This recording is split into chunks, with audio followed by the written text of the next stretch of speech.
Shalom sahabat yang terkasih, dalam nama Tuhan Yesus Kristus bertemu kembali kita di dalam kasih-Nya sahabat. Mungkin beberapa di antara kita masih penasaran kesaksian dari seorang yang mualaf ya, kembali kepada Tuhan Yesus, dan beliau bukanlah seorang mualaf kaleng-kaleng karena beliau adalah seorang anak angkat ustadz yang sangat terkenal sekali di Indonesia, yaitu Muhammad Fazahudan.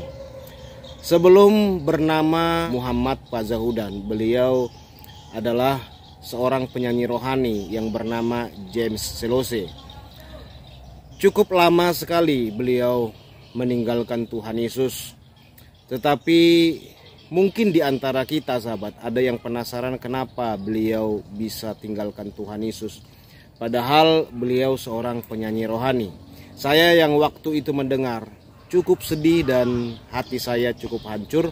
Saya sampai berdoa bahkan berpuasa untuk beliau supaya Bang James Selose boleh percaya kepada Tuhan Yesus. Ternyata setelah saya mendengar kesaksian ini, beliau kena jebak sahabat. Jadi banyak cara ya yang bisa dilakukan untuk memualafkan orang.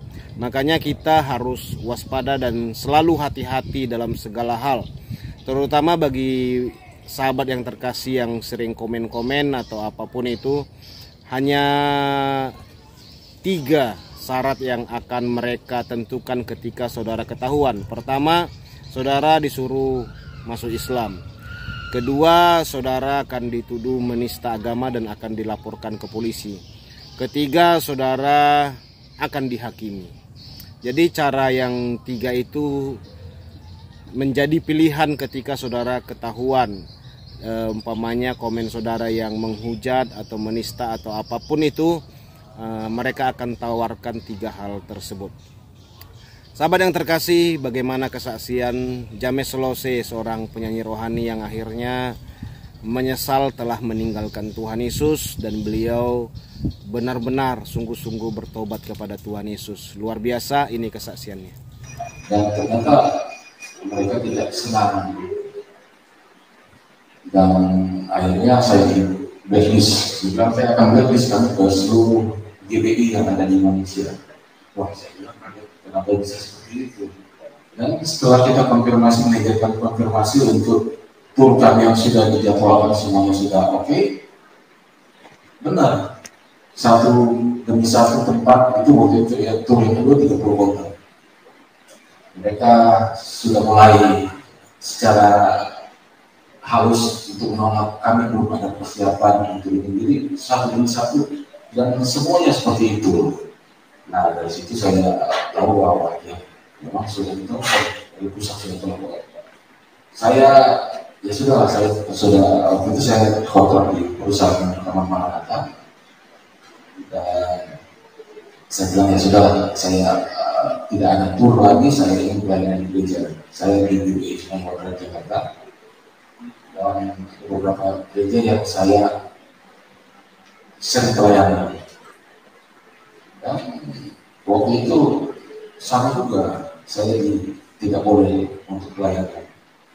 Saya kan bingung, saya mau gimana gitu. Masa saya mau pelayanan nggak bisa, ini cuma masalah teman-teman.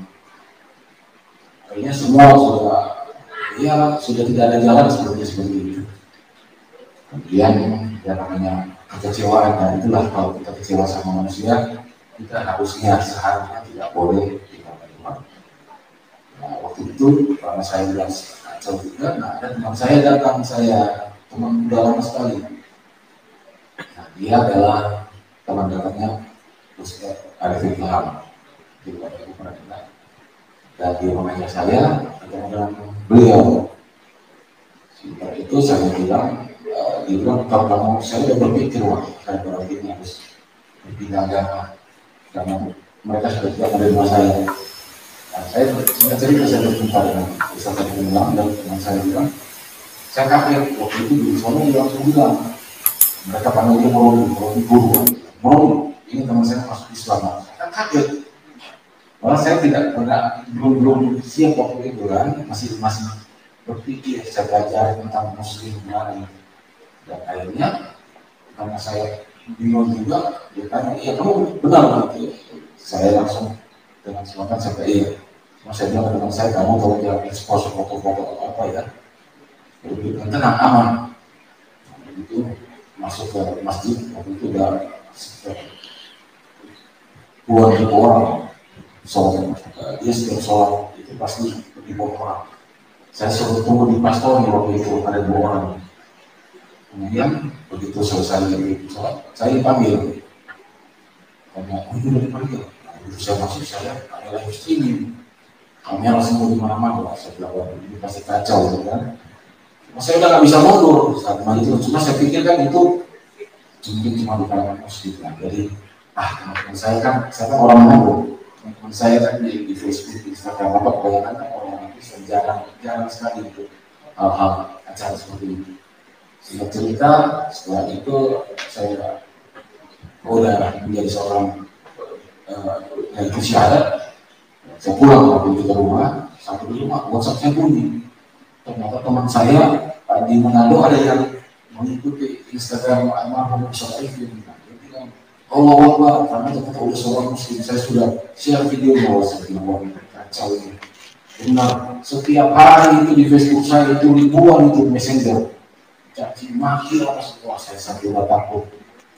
Dan saya lihat yang caci maki itu teman-teman saya, peminum dan segala macam. Jadi saya bilang kok mereka seperti grup saya waktu di sekolah, saya keluar dari grup, pokoknya ada segala macam. Dan cerita, ya, mama saya juga telepon sama saya, katanya kamu sudah Islam. Saya bilang, ini udah heboh di gereja mama, dia bilang, saya bilang kacau. Jadi juga udah marah sama saya. Wah, pokoknya udah kacau banget waktu itu. Dan itulah, saya juga tidak tahu saya bisa seperti itu. Tapi waktu itu saya sholat di waktu. Tapi setiap habis saya sholat, saya berdoa kepada Yesus. Saya nggak ngerti gimana. Nah itulah mereka bilang karena mungkin emosi ya, bukan panggilan, karena emosi di tempat itu. Saya bukan bilang Muslim itu tidak bagus, bukan. Luar biasa. Saya tidak pernah almarhum sekali bilang dia kesuciannya luar biasa. Setiap permisi habis buang air kecil, wudhu segala macam. Dan dia katakan kepada saya ceritakan. Saya di fitnah di Instagram, di YouTube segala macam. Kamu tidak boleh menjelaskan agama kamu yang disebut. Kamu tidak boleh. Dan dibilang yang akan datang kedua kali adalah Isa Al-Masih. Wah, saya kaget. Dia ngomong ke saya, yang akan datang menghakimi hari kiamat adalah Isa Al-Masih. Luar biasa. Kita berikan kemuliaan. Mungkin seperti itu ya. Saya juga tidak tahu saya bisa tidak mengalami pengalaman hidup seperti itu. Dan saya menjadi diangkatnya almarhum. Jadi saya juga tidak pernah berharap untuk mereka bilang mau cari muka, mau dekat sama beliau, tidak pernah. Beliau itu selalu jalan itu ya mungkin berapa tahun ya, kalau pulang dikawal dengan pengawal brimob dan segala macam dengan senjata lengkap, memakai jubah dan sorban. Saya waktu itu, mereka ketemu pun waktu setelah syahadat nggak bisa ketemu. Dan satu waktu dia setiap hari almarhum cek sama saya. Saya diberi nama waktu itu Muhammad Fasaudan. Sampai udah selesai syahadat, mereka udah panggil saya, Bang Fasa. Saya ngerti, bilang gitu, oh nama saya orang yang itu. Saya, oh iya. Mereka mau masih selamat. Saya juga lupa, nggak tahu gitu. Dan setiap malam almarhum saya itu nggak tahu. Setiap hari kamu tidak boleh ada kamu dulu, jaga kesucian dan teruslah sholat setiap hari. Dan sampai satu waktu dia chat saya, masa kamu nanti ke Azimbab kita sholat bagaimana? Oke, siap. Makanya saya datang ke tempat dia dan kita akan naik sama-sama di mimbar. Maka karena saya tidak mau seperti itu, nanti kan cerita bahwa saya hanya memakai usaha bilang itu untuk menjadi apa ya? Orang bilang mencari muka gitu. Nah, saya bergabung dengan buat cuma di bawah. Itu saya lihat pengawal yang masuk, kemudian beliau masuk Waktu itu ada seperti pendeta Ustadz tamu, dan yang bisa duduk yang sebentar itu cuma Ustadz almarhum Arif Bilal yang baca azan, sama yang seperti pendeta yang dua Ustadz tamu dia gitu. Saya di bawah di antara ribuan orang, kemudian dia nggak sengaja lihat sama saya seperti itu mungkinnya. Nah, dia senyum dan dia panggil sama saya begini, dia suruh duduk sampai dia. Saya kan nggak berani, karena semua dijaga kita semua nggak sembarang. Seperti mau ketemu presiden, saya juga pikir kan seperti pendeta biasa aja. Ternyata pengawalannya luar biasa. Dan dua kali saya disuruh lewat, di video ada disuruh lewat. Akhirnya karena semua orang sampai pengawalnya semua sudah lihat sama saya, akhirnya saya naik ke atas dan dia suruh duduk samping saya sampai dia sampai sampai stop waktu itu, dan dia tanya, ini siapa ini? Maksudnya saya kok tiba-tiba ada di situ gitu lah, dan dia akan melihat mau yang pusat review yang dulu. Pokoknya begitu banyak hal-hal yang aneh menurut saya. Beliau saja waktu itu nggak sembarang orang bisa masuk, cuma pejabat-pejabat tinggi dan ulama besar. Saya satu-satunya saat itu yang bisa masuk. Waktu itu dijaga ketat sampai waktu saya naik jam 9 malam. Padahal waktu itu katanya beliau udah harus istirahat. Kemudian pengawalnya, Fasa udah, Bang Fasa kamu ditunggu Ustaz. Saya bilang nggak mungkin. Udah jam 11, setengah 9 malam saya perjalanan dari Pantai Kapuk ke Cikini, kan butuh waktu kurang lebih setengah jam lebih. Udah waktu istirahat, tapi 2 kali dia bilang kamu ditunggu. Saya datang sana, udah berjalan tetap dikawal sampai di atas, dan saya begitu sampai tetap itu saya melihat begitu banyak memakai sorban putih, dan saya tanya sama pengawal itu siapa? Itu Ustaz yang mau masuk dari sore, yang bisa masuk. Saya kaget, kok bisa seperti itu. Dan kemudian saya jatuh, kemudian saya lari dari dalam, suruh dia masuk.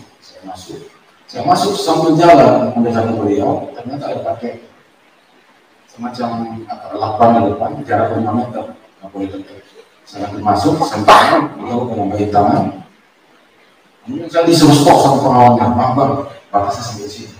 Dia panggil saya, sini, kamu sini, biarkan saya. Akhirnya awalnya tinggalkan tangan kedua.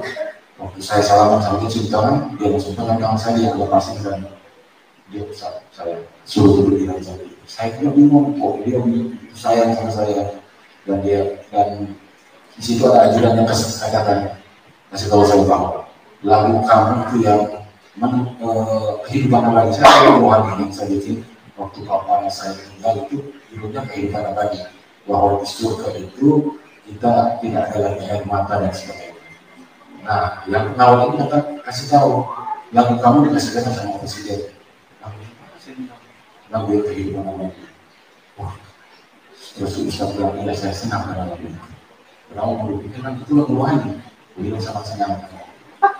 Tapi saya sebetulnya tidak, bukan satu kebanggaan, karena saya waktu itu sedang dalam kegalauan hati dan emosi, sehingga saya bisa melakukan seperti itu.